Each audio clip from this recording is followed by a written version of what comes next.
Nga kaganapan ng Sabado. Kasi ko rakikilawan. So mga katanjo, ito kagigising lang natin araw ng Sabado ngayon. Katapos ko nga pala tumingin sa salamin, nagtambay muna ako sa labas sa nagmuni-muni. Sino ba naman di matutulaan yan? Sabay ba naman yung event na magaganap sa araw na to? Kasi mga katanjo, sa araw na to, pista dito sa amin. At the same time, may atindan tayong photoshoot. Taray ko naman, ganda pa naman ang panahon. Ito nga si tayo, namimili ng kakantayan niya sa video, okay oh. Dito nga may banderitas na oh. Alangan, i-resort dyan eh. Dito kasi sa amin mga katanjo, wala nang banderitas na yun sa mga pistahan. Pero yung kantahan, ay di mawala yan syempre. Yan mga katanjo, habang nagtitima tayo, may dumating nga pala ng mga kaibigan na Rian na may dalang tuba. Sabi nga ni namimiss na may baon pa. Mga katanjo,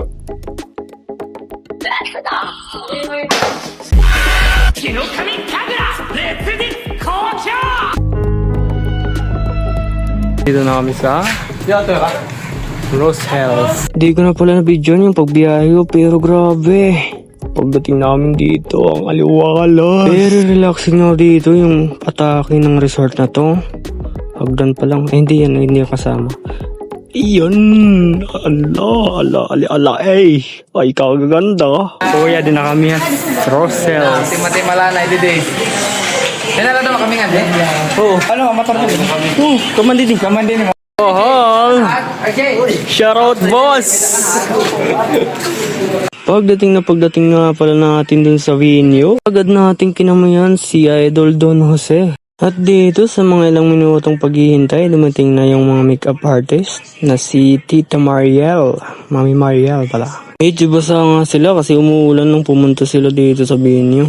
At ayun, inumpisahan ng mag-makeup ng mga kanya-kanyang kandidato.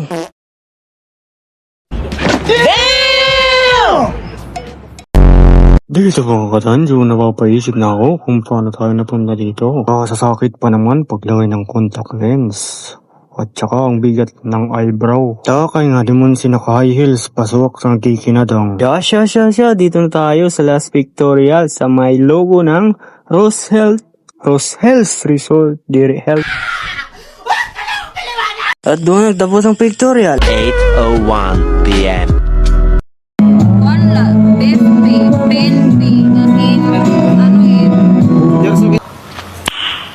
Nice.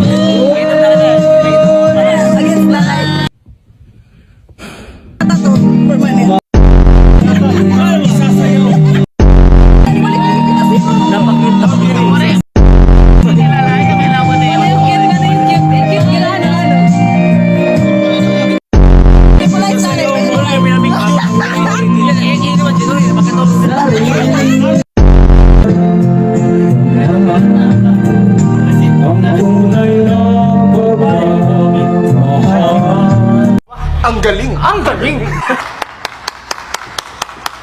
Study first ako. Ayoko ng distraction. Tapos makita mo nagkakating nasa mall. Sa lahat ng aking ginagawa.